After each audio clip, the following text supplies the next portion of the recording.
welcome. You're watching the India Development Debate. I'm Tamanna Inamdar. The United Nations Security Council has held a closed-door meet in Jammu and Kashmir for the first time in over 5 decades. The move has come after UNSC permanent member China pushed for a meet after prodding from its all-weather friend Pakistan. The meet is consultative in nature and is unlikely to yield much, but Pakistan is touting it as a major diplomatic victory, claiming it has managed to internationalize the Kashmir issue. The meeting follows India's decision to abrogate Article 370 and reorganize the state of Jammu and Kashmir into 2 union territories. India has always reiterated the issue of Kashmir is an internal matter, and the stance has got wide backing from the global community so far. So what are the implications of this closed-door meet at the UNSC for India's stated position? To speak on this, I'm joined now by Uday Bhaskar, Director at Society for Public Studies, former Ambassador Neelam Deo, who's also Director at Gateway House, Professor Navneeta Chadda Bahera, HOD of Political Sciences in Delhi University, and Sadanand Dhume, Resident Fellow at American Enterprise Institute, who's joining us from Washington. Welcome to all of us. Sadanand, let me come to you first with your take on what's going on. So far, Russia has come out and said that it backs the stance and India's position that this is a bilateral issue. We have reports that Imran Khan has dialed Donald Trump, though the United States has shown no signs really of wanting to interfere. Is it really that big a deal if this is discussed at the UNSC, even though it's the first time in 5 decades? I don't think this meeting in and of itself is such a big deal. I think the Pakistanis are going to tout this as some great sort of diplomatic victory, but I think it's largely symbolic. Remains to be seen what emerges from the meeting. If we end up having some kind of full-fledged UN Security Council meeting on Kashmir, which I doubt very much will happen, then you could say that it's a setback for India and a clear victory for Pakistan. But if on the other hand, this is just a sort of small symbolic gesture that China has managed to wrest for Pakistan, then despite the sort of, the fact that this is the first time that the Security Council is looking at Kashmir in any way, shape or form in the last 50 years, even then it sort of strikes me as small and procedural rather than very significant. The meeting is over, and the news that we're getting in at this point is that an official statement is being put out. We'll try and get that entire sound clip for you of the official statement, but from what we know, that they have said that this entire issue should be resolved through bilateral talks between India and Pakistan. Let me go across to former Ambassador Neelam Deo. Thank you for speaking with us today, Ms. Deo. Big win actually for India's position, because Pakistan has been touting this as a diplomatic victory for them. They want to internationalize the issue. They managed to get a meeting, a closed-door meeting, but the statement says that this should be resolved through bilateral talks, which has been India's position, that it's an internal matter, and whatever we want to talk, we'll talk between the 2 nations.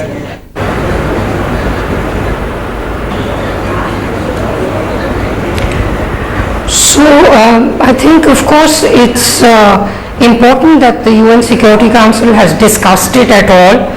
We haven't seen the full text of the statement, but whatever the statement may contain, I think it must be accepted that now that Article 370 has been abrogated largely, whatever the Chinese position which is being put forth at the moment by their delegate to the UN Security Council is not very significant. In fact, one cannot help but consider how cynical this is, considering all news media has been focused on protests in Hong Kong, that the Chinese should seek to even have a discussion of this issue. Obviously, they've done it at the entreaties of the Pakistanis. But I think for us, for India, it's important to realize that the UN Security Council has discussed the issue. We should not ignore it, but we should not exaggerate its importance. The most important thing for us will be how we deal with the situation in Srinagar going forward, because we have to remember that both in Jammu and in Ladakh, the decisions have been largely welcomed. I want to go across to Navneeta, who's also joining us on the show. Navneeta Chadda Behara. So the meeting took place. Pakistan says that's a big deal. They did manage to, get the UN to discuss it for the first time in 50 years. No thanks to China's help. But the statement right after, and I'm getting that statement out to you in just a bit, says that this should be resolved through bilateral talks. Also the fact that the world is backing India's position that this is an internal matter and is not really getting involved. How do you see this in terms of international politics? Sir.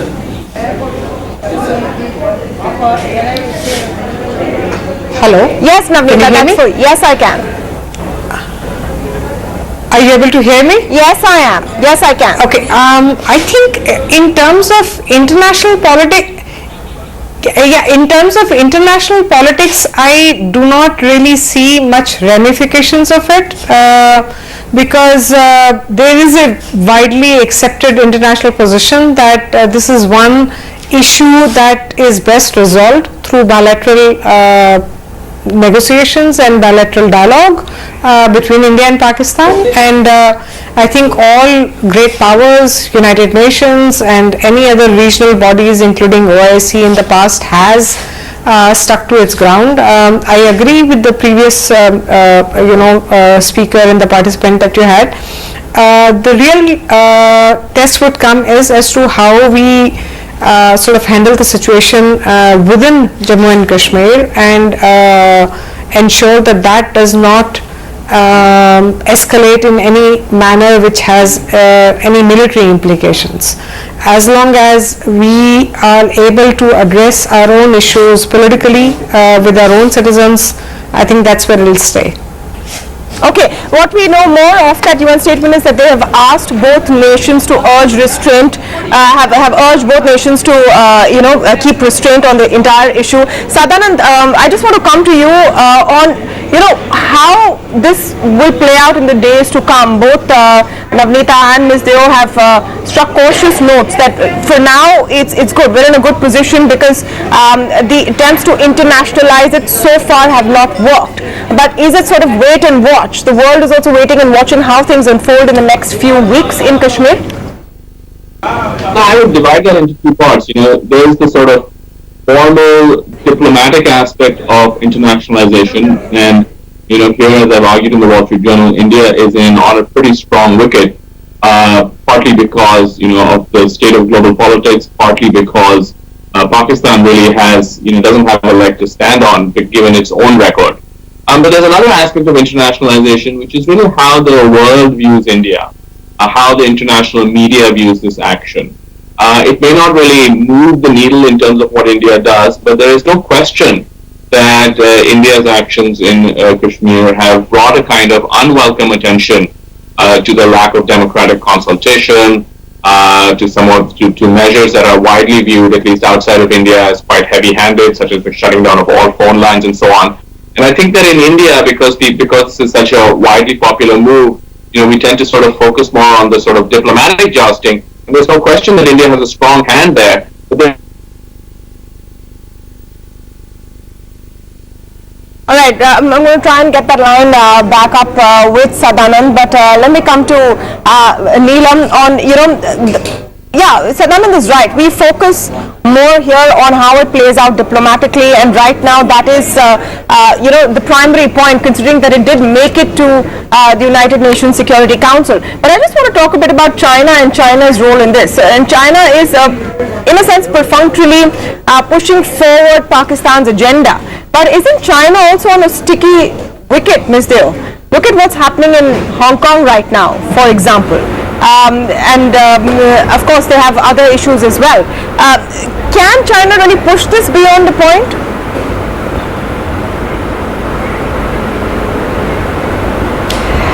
I think China, like other members of the Security Council, does not think that international law applies to themselves.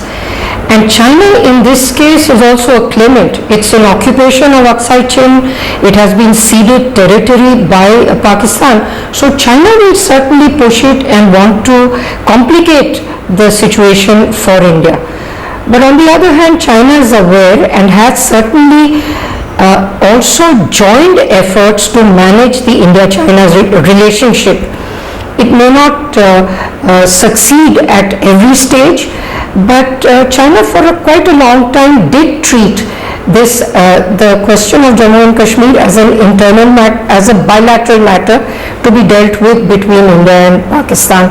Now that it has changed its stance, partly because it claims Ladakh, which it says is a part of Tibet, which it had already occupied more than 50 years ago, and that may help to understand why China is making such an issue of it, apart from its all-weather friendship with Pakistan. Does it impact the image of India in international circles?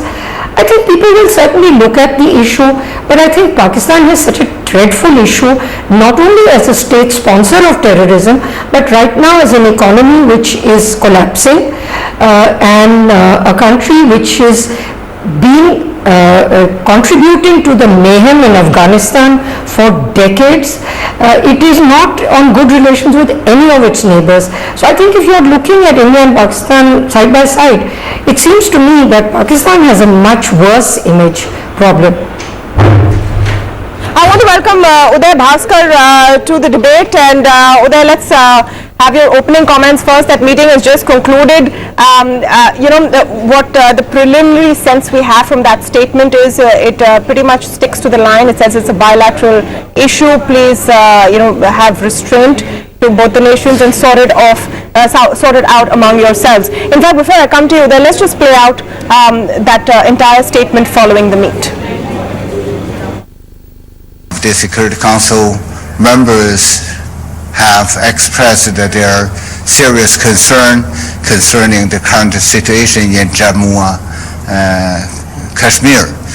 They are also concerned about the human rights situation there, and also it's the general view of members that parties concerned should refrain from taking any unilateral action which might further aggravate the tension there, since the tension is already very tense and very dangerous. China holds the view that the issue of Jammu Kashmir is an issue left from history between India and Pakistan. According to relevant Security Council resolutions, the status of Kashmir is undecided and it's internationally recognized dispute. The Kashmir issue should be resolved properly through peaceful means in accordance with the UN Charter, the relevant Security Council resolutions, and bilateral agreements.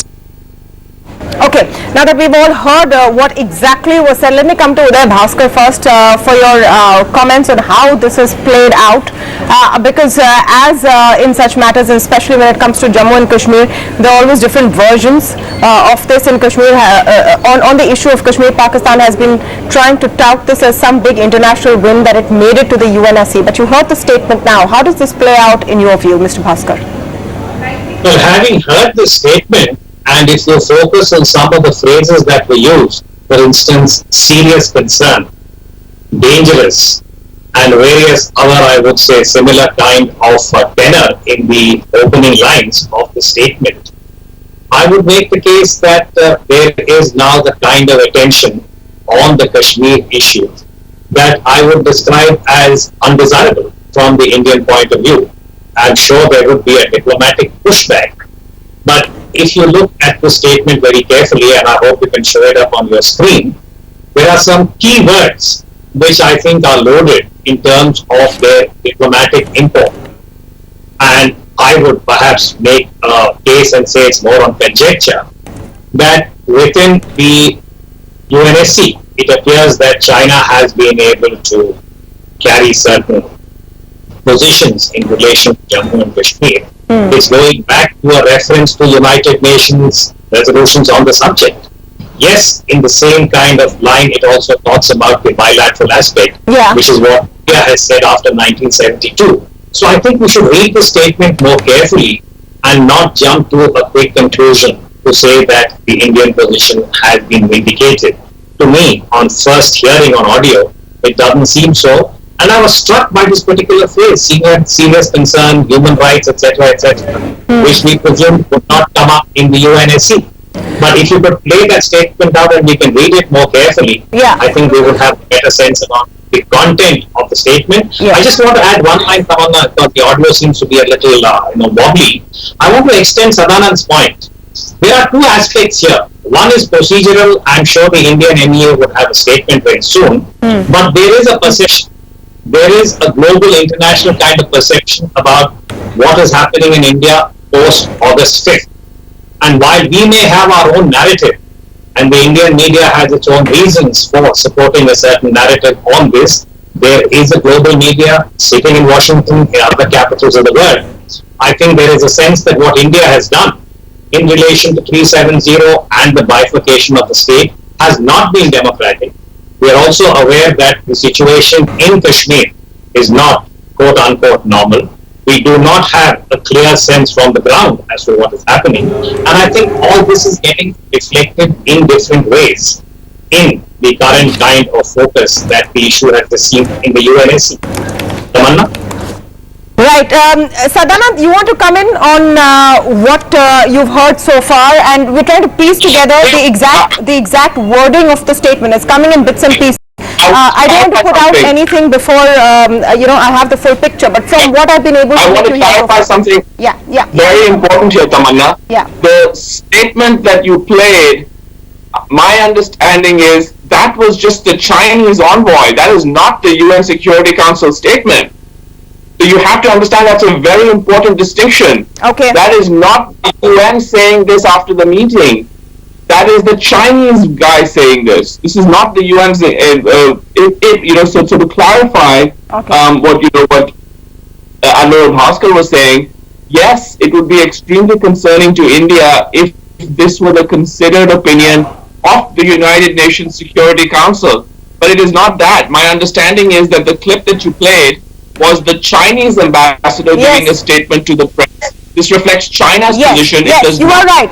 You are in fact right. Yes, you are in fact right. You are in fact right. Let's wait to get more details on what has come up. Clarify this. I'm sorry for interrupting. I think your channel should clarify unambiguously that what we heard just now was not the UN statement, because I made a statement based on that. I think Sadanand has made a very important contribution. Please clarify, Tamanna, for everyone who's watching your channel. Okay, let me get back on that. Because before I issue clarifications, either way, I'm on air live with all of you. Let me get back on exactly what is happening, and let's not jump the gun. Let's stick to what we know. We know that there has been a meeting. We know that it has happened after Pakistan has written a letter and China has pushed for it. That is what we know for now. We also know that Russia has put out a statement from their official Twitter handle a little while ago, backing India's position that this should be resolved bilaterally. So now 2 points that anyone watching this would be asking. Does it really matter that it has gone to the UNSC after 50 years, considering that overall, after August 5th, world powers have come out and not really condemned India's position in any way, in fact has backed our right to make laws within our territory, and that is the important point. Neelam Deo, is that what we should be reflecting on right now?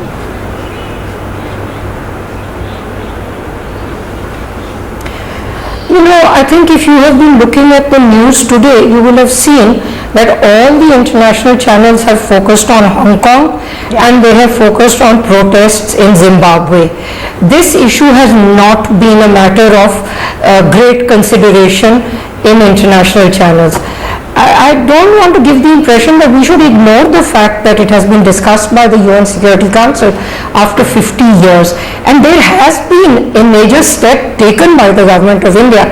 But whether the Pakistani position or the Chinese sponsorship of it should worry us, it should concern us, and we should certainly be looking at what that implies for the relationship with China, more importantly than what Pakistan does. It was expected that Pakistan would raise it in, as the Prime Minister said, in all international forums. They will certainly continue to pursue it. But considering that the statement we were listening to was from the Chinese, I think we shouldn't worry too much. It's not too outrageous a statement for a Chinese diplomat to make. Absolutely. I'm going to take a very short break at this point, and we're going to come back and thrash this out. Is it a big deal? Is it not? And very rightly, the world's focus right now is on what's happening in Hong Kong. We'll be right back.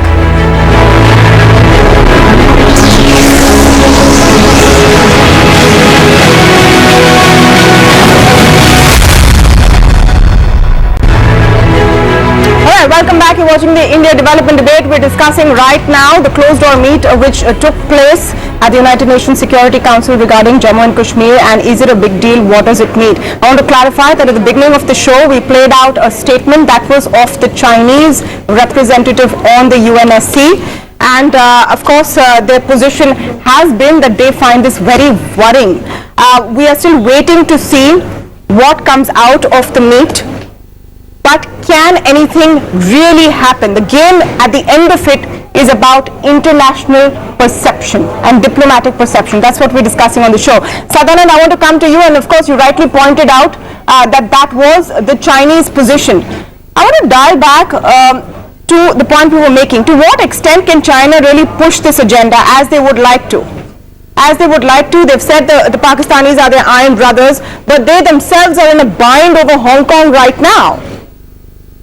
Look, there's a limit to which China can push this. Yeah. Part of the issue is Hong Kong, but there's another very large issue, which has been the absolutely vile repression of the Uyghur Muslims in Xinjiang. Yes. I would argue that is the single biggest human rights outrage on the planet today. And I say this as someone who has been quite critical of the Indian move on Kashmir, right? But I'm just saying that, but China does not have a leg to stand on in that sense. I'm not even sure if they are sort of pushing this that aggressively. You know, as far as they're concerned, they need to give Pakistan something, because for Pakistan and for the Pakistani military, this is almost an existential crisis. So they sort of need to show some kind of solidarity with Pakistan. They have brought this to the UN in this sort of low-grade manner. There doesn't seem to be any traction. The people I've been speaking with suggest that no one's really enthusiastic about this. Obviously, from an Indian perspective, ideally there should not have been any discussion at all. Fair enough.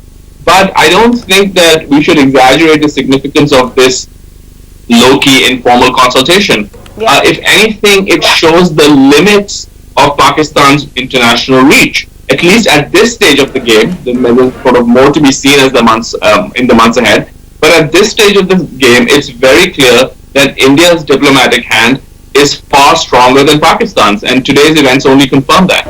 Absolutely. With that, Bhaskar, now that we have clarity, do you want to come back on how you see the situation unfolding? Yeah, I just want to again extend the point made by Sadanand, which is that yes, India has a profile today in the global community, which is very credible. It is something that is acknowledged, and the fact that we have had statements from countries like, say, Moscow, Russia, saying that this is bilateral, endorsed by the others, even President Donald Trump of the US, and backtracked from whatever he had said in relation to Kashmir. So I think there is satisfaction on that score. But I would make this point again, Tamanna, that when it comes to Kashmir, India is not to be compared with China. I mean, India is the world's largest democracy. China is an authoritarian state. Apart from what is happening just now in relation to Xinjiang and the Muslim citizens of China, there is a whole track record of China as an authoritarian state.